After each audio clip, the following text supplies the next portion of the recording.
Shadow football. West Ham and Spurs have been two of the most active clubs so far in the winter transfer window, with Robert Villahamn identifying the players he needs for his system, and Rehanne Skinner looking to improve the overall quality of the squad after claiming just one victory so far this season. Both teams have signed Matildas, and I guess the WSL gods decided that whoever signed more Matildas would mean that they would win this game. West Ham signed Matilda Katrina Gorry, whilst Tottenham signed two Matildas, Matilda Charlie Grant and Matilda Vinberry. So I guess that's why Spurs won, they just signed more Matildas. So that's it for this video, see you next week. In all seriousness, amidst the Chelsea United clash and the Man City demolition of Liverpool, this was the game I was most excited to watch from this match week, since I was so eager to see how the new signings would fit into each team. So, in absolutely horrendous weather conditions with the wind blowing the corner flags off the park and the cameras shakier than a handball rule, how did Tottenham squeeze past West Ham with a 4-3 win? How did West Ham claw themselves back from 3-1 down? And where do both teams go from here? Like the sound of music, let's start at the very beginning, a very good place to start. If you watch my last video, Spurs normally play a 4-4-2, which is how they lined up for this game. I put West Ham under the 3-4-3 category last video, but they actually started with a 3-5-2 shape. And the area of the pitch that was the real difference maker for both teams was the edge of the box. When attacking, Spurs completely dominated possession around the opposition edge of the box, and that is where they scored 3 of their 4 goals. West Ham were often too slow to rush out of their own box to press whoever was on the edge of the box, and for Spurs' third goal, that was entirely the case. Olga Attinen swings the corner in, Shannon Cook does very well to head clear, and this is an absolute super strike from the 2027 Ballon d'Or winner Grace Clinton. Emma Snurler is the only one in a realistic position to block the shot, but she just puts in half a challenge and turns her head away, not even looking at the ball. I know Mackenzie Arnold was complaining about Amy Turner blocking her view from an offside position, and she kinda has a case here. But to be frank, this is a pretty lazy touch from Hayashi, who tries to bring it down to her feet instead of just hoofing it clear. And at the end of all of this, what really matters is that I get to rave about Grace Clinton again this week. Whilst we're on the topic of raving about Grace Clinton, how about this pass for Celine Bizet to score the second goal? Whoa, what a ball! This pass was perfectly placed, and Bizet calmly delays her shot and puts it past Arnold.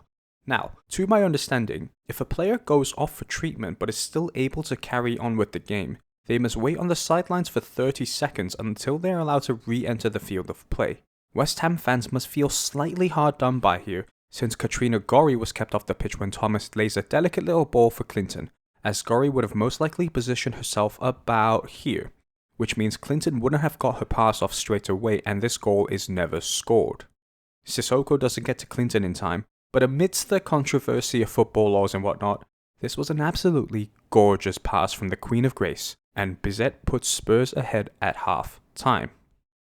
Skinner decided to play a 3-5-2 system, which means she was looking to outnumber the Spurs midfield to gain control in the middle of the park. But what the 3-5-2 sacrifices is the width of the 3-4-3, where you have a winger and a wingback to attack and defend with, as opposed to just solely having the wingbacks to rely on for width in the 3-5-2. Skinner going with the 3-5-2 played right into Villaham's hands, as his system is all about freeing up a winger to drive up the pitch, often creating a 2v1 out wide. Spurs play a very fluid system where they build up from the back with 2 key elements, patience and trust. The left winger drifts inwards to find little pockets of space to pick up the ball, and what this does for West Ham is that the right wing back, right centre back, or the right central midfielder will all look at each other and go, "No, she's not my responsibility, that's your player to go close down," and what ends up happening is no one will go and close her down. This is exactly what happens in this passage of play. Grace Clinton is about to receive the ball from Olga Attinen, and let's take a look at this picture. Clinton has drifted inwards from her left wing position. Katrina Gorry didn't know she was there until she turned around, which was too late by that point. Denton is watching Petzelberger since she's now taken up a position on the left hand side, and Shimizu thinks Gorry is going to deal with Clinton and drops back. We are now left with this situation, and with absolutely zero pressure on her, Clinton drives forward and plays a good ball to Bizet and pushes her team right up the pitch. Bizet crosses the ball to no one, and Clinton works her socks off to press Denton, who can only hurry a clearance away.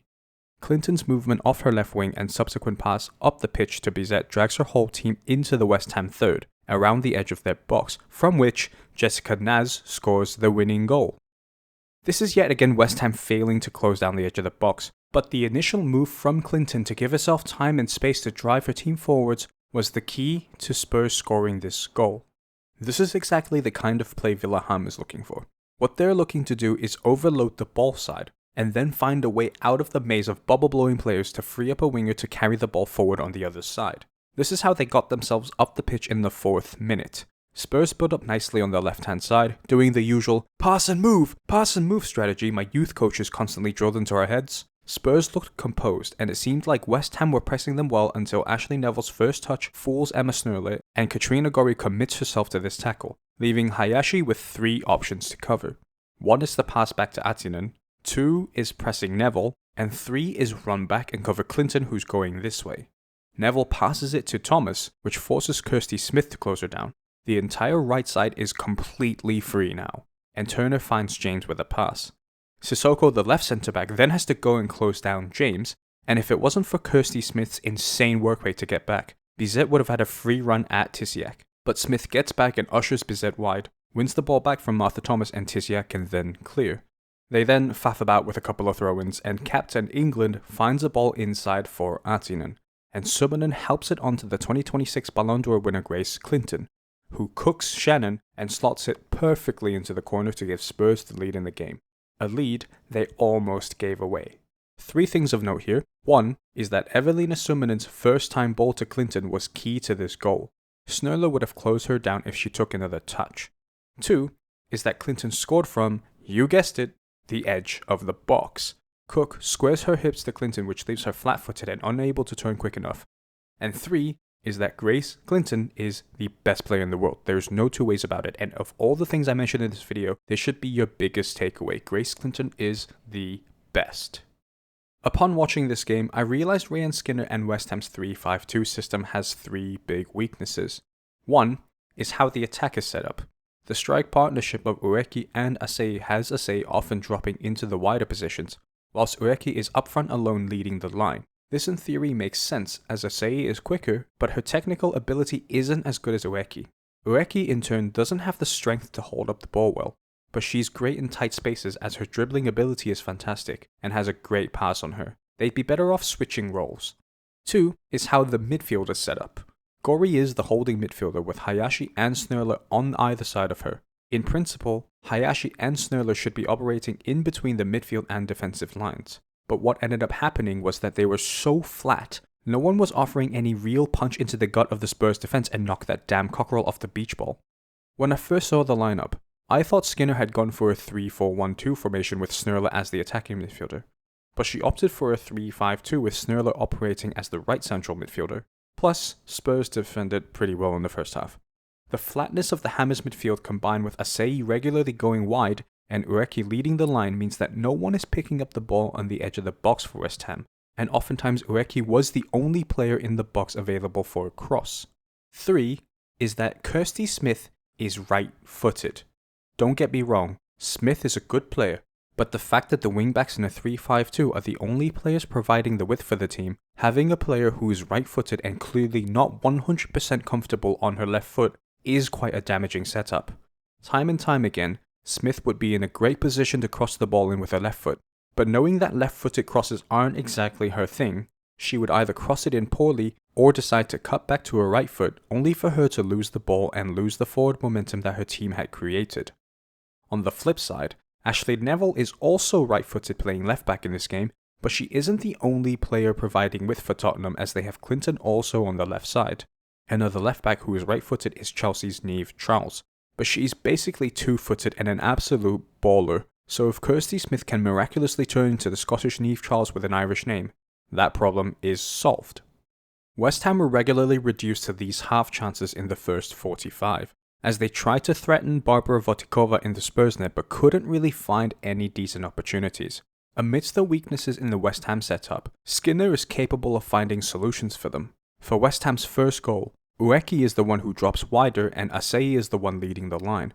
Ueki's fantastic close control and dribbling ability gets her away from Has James and puts a good ball into the box. Asei runs in behind and Meghnad's Molly bar trip and Shimizu Risa bundles the ball into the Spurs' goal. I spoke about how Spurs were rubbish at dealing with crosses in this video, and I thought that was solved against Arsenal, but all 3 goals West Ham scored this game were from crosses into the box. Spurs were actually set up quite well here, but Ashley Neville doesn't spot Shimizu running across her face, which is honestly really poor from Neville because she checks twice to see where Shimizu is before the cross comes in, but ends up ball watching and Shimizu smartly gets in the way of Neville's attempted clearance and deflects the ball into the Tottenham net. Seeing Ueki drift wide and cross the ball into Asei in the middle, Skinner went, "Oh, that's not bad," then fully made that adjustment in the second half as Ueki and Asei switched roles. Over here, Ueki is on the right hand side and drives forward as Asei is making a run into the box. Ueki puts a pinpoint cross into the corridor of uncertainty. Summonen can't quite get there and instead bounces the ball off Votikova's leg, which is then put on a plate for Asei to finish it off. First of all, Ashley Neville did not need to try to intercept this ball. All she had to do was stay behind Ueki and not let her turn. Skinner's change to have Ueki and Asei switch roles wasn't the only change that impacted this goal. Earlier, Villaham's decision to take off Amy Turner and replace her with Ramona Petzelberger meant that Evelina Summonen moved into centre-back and Petzelberger would slot in as a central midfielder. Summonen is not a centre-back. She was the woman that brought patience and composure to the Tottenham midfield, and Villaham's decision to move her to centre-back looked like he felt that the game was comfortably won at this point, which is a very dangerous thought to have in the WSL, as this decision almost backfired. Summonen at this point knows Asei is in front of her, but this is clever movement from Asei. She goes out, in, and then out, leaving Summonen not knowing where she is. She even checks over her shoulder twice, but Asei's incredible movement and pace gets herself in space and sends Summonen back to Finland as she scores. If you thought Summonen's nightmare ended there, oh boy are you wrong. Grace Clinton gives away a needless foul here, and Christy Mewis, on debut, crosses the ball in from the free kick. Before she does so, let's take a look at the Spurs defense. If we look here, Petzelberger has 2 players to mark, Jessica Ziu and Amber Tisiak. Now take a look at Summonen's position and who she's marking. Oh wait, never mind, she's marking no one. Now, as a central midfielder, this is a decent position to be in, but she is now playing as a centre-back, which means she has to mark someone since centre-backs are supposed to be the players that are the best at defensive headers. She should have marked Tisiak here, and Petzelberger has one too many players to deal with. Summonen is beaten in the air by Tisiak and West Ham equalise. I said in my previous video that with the arrival of Katrina Gorry and Christy Mewis, West Ham should play a 3-4-3 system, because I think that's the system that suits them the most. Skinner brought on Mewis, Ziu, and Denton, which changed the system to a 3-4-3, and they looked so much better in that setup. Jessica Ziu was a real live wire for them. Christy Mewis showed some fantastic touches like this one, so composed and just adds so much confidence and quality to that midfield. Playing in a 3-4-3 solves the second problem for West Ham, which is no one picking up the ball around the edge of the box. With the 2 wingers able to roam around freely, knowing that they still have a striker up top as a focal point, they caused a lot of problems for Spurs towards the end with 2 players operating in between their midfield and defensive lines. Like this example, Jessica Ziu drops back deep and drives forward with the ball in behind the Spurs midfield line. Ueki picks up the ball and wins a free kick in a dangerous area that Christy Mewis does a fantastic job of wasting. This West Ham team has potential, but it seems like Rehanne Skinner hasn't found the adequate roles for her players in this system, and this is a system that can work. It seems like she's fitting square pegs into round holes, but she's jammed the square pegs into the round holes so much that the edges have sanded off and they now almost fit into those round holes. She's pretty close in terms of finding a system that brings out the best in each of her players, and this game showed a lot of promise for them. But we can't end this video without talking about one specific player. One specific midfielder to be precise. She played the whole game and was a figure of composure and quality throughout. She really bossed her team around, and in my opinion, she was the best player on her team by a mile. And of course, the player I'm referring to is Katrina Gorry. Gorry was exceptional this game. Tasked with holding down the fort from a defensive midfield position, she was everywhere. Breaking up play like she so normally does, and she was an absolute nuisance and Spurs had a hard time keeping her quiet. She got her team moving forward with some really neat passes, and I so wanted this shot to go in. It would have been so incredibly deserved.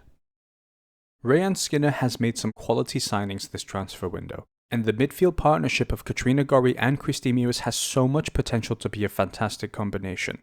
Hopefully Skinner can unleash the potential of her players and get them firing on all cylinders in a fight to stay in the WSL, as they have a relegation 6-pointer against Bristol next. As for Ham and his Tottenham side, they've showed that they can score goals. Well, kind of. Beth England really should have put this one away. But what they really need to sort out is their defense. With the signings of Charlie Grant and Amanda Nilden, hopefully they can push on and seek revenge against the City side that beat them 7-0 in their last match against them. With another match week of the WSL completed, the season is looking more competitive than ever.